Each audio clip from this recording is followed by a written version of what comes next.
we've always suffered from very high real interest rates. Now interest rates have come down, inflation has come down, so the real interest rates have gone up. Now we have to tackle the real interest rate because that's cost to the economy. Housing is a state subject, so most of the reforms in housing land policies really should emanate from the states, which is unfortunately not happening. The centre repealed the Urban Land Ceiling Act. Only 4 states in India have repealed it. The others have not yet repealed it. Maharashtra is a case in point. We still have ULC in Maharashtra. Now, the government centre, if the centres formulated urban land ceiling, they must compel the states to scrap it. Similarly, rent control is a state subject, stamp duty, there are 14% stamp duty. Can you imagine a small LIG housing where you have to pay 14% stamp duty?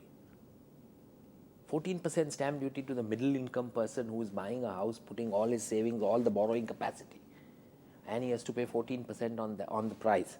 And in today's day and age, he's not getting value for the house he buys because he's getting super built up.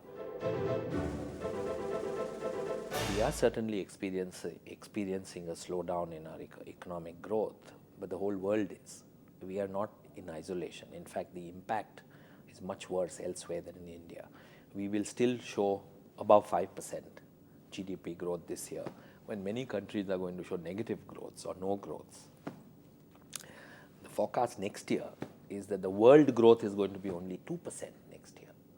But India we hope we can do the 6.5%, 7% GDP growth next year with the right policies and the right monsoon, and there are a number of ifs. And if we can get our act together and if we have got the right, we need luck. I'm an equities person. I personally feel that, I'll give you an example of Standard Life. Standard Life, who are our partners in life insurance, they have 60% of their funds in equity market all over the world. 60%. LIC has 6%. And they are 180 years old. 180th year they are in. And their attitude is, you go after good companies, good management, and don't look at the price every day. In the long run, you make more returns on equity than on debt. And insurance is a long-term business, so you have to invest in equity.